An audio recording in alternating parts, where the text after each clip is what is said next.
We used to think he was just a Northwest problem. We used to think that as long as you avoided the forests of Zamfara and Sokoto, you were safe from the most notorious bandit kingpin in Nigeria's history. But today, the map of insecurity has officially changed, and the reality is staring us in the face. Bello Turji is no longer just a Zamfara warlord. He has set up shop in the North Central, right at the gateway to the Federal Capital Territory. The headline you saw is not a mistake, and it is not a drill. The Nigerian military has just struck a massive blow in the heart of Kogi State, dismantling a terror camp that intelligence sources are now linking directly to Bello Turji's expanding empire.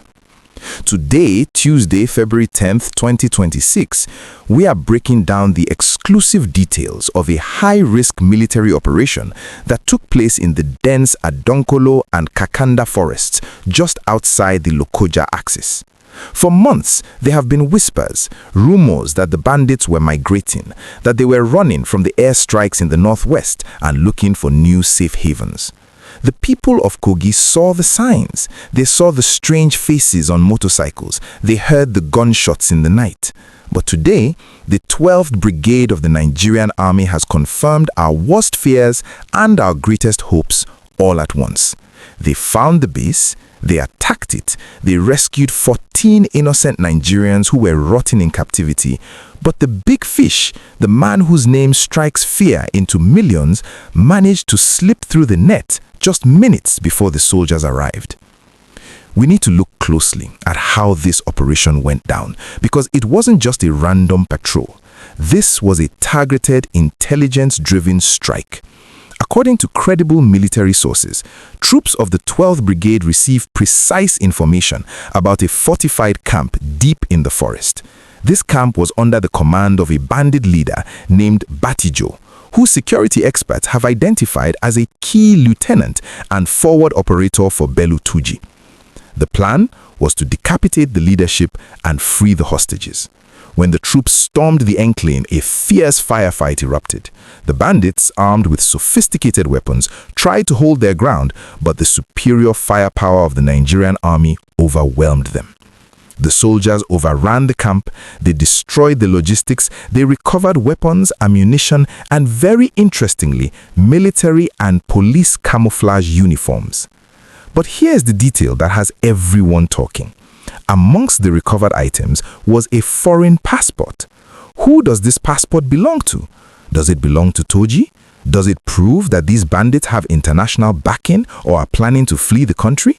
The recovery of such a document in a bandit camp in Kogi State changes the entire narrative of this war. It suggests a level of sophistication and cross-border movement that we have underestimated. But let's talk about the Great Escape. The headline says Turji ran away before he could be killed. Reports from the front line indicate that during the chaos of the firefight, a high-profile figure was seen fleeing the scene on a motorcycle. Troops engaged him, and in his desperation to escape, he abandoned the motorcycle and vanished into the thick vegetation. Was this Turji himself visiting his new outpost, or was it Batijjo, his commander? The motorcycle has been recovered for intelligence exploitation, and forensics will likely tell us who was riding it. But the fact remains, the Kingpin is on the run, and he is not in Zamfara. He is right here in the North Central. I have to pause here and ask you, the viewer, because this is a critical moment for our national security. Do you think the military should carpet bomb these forests in Kogi immediately, even if it means risking the environment, to ensure Turji doesn't establish a permanent base? Or is a ground offensive safer for the hostages? I really want to read your tactical opinion in the comments section below. And please, if you want to support our troops and keep getting these unfiltered updates, do me a massive favor and click that like button right now. It helps us push this news to more Nigerians. And if you are new here, hit the subscribe button and turn on the notification bell so you don't miss the update when they finally catch him. Welcome back. Now, let's focus on the good news, the miracle of the day. Amidst the gunfire and the chaos, 14 Nigerian souls were pulled out of the jaws of death. These are people who had likely lost hope. They were stabilized by military medical teams immediately after the rescue.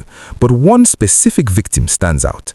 Among the rescued was a serving Nigerian soldier.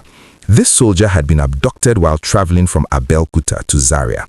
Just imagine the humiliation and the torture he must have endured being a soldier held captive by bandits.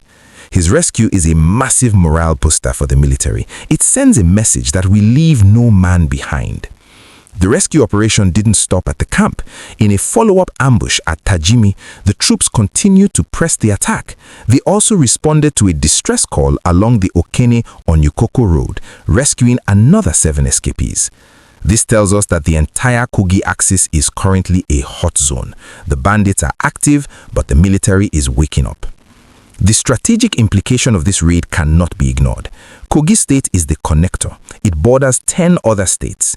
If Bello Turji successfully establishes a stronghold in the Adonkolo forest, he can launch attacks into Ekiti, into Ondo, into Benue, and worst of all, into Abuja.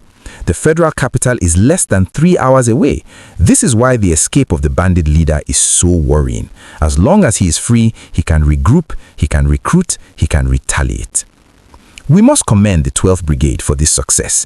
Recovering a foreign passport, destroying a camp, and rescuing 14 people is a victory, but it is a victory with a warning attached. The enemy is moving, the war is shifting south, and if we don't lock down the forests of Kogi State now, we might be dealing with a Zamfara scenario in the center of Nigeria before the end of 2026.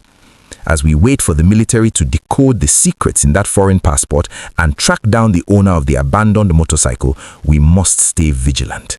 The specific mention of Batijjo's camp suggests a structured hierarchy. Turji is franchising his terror.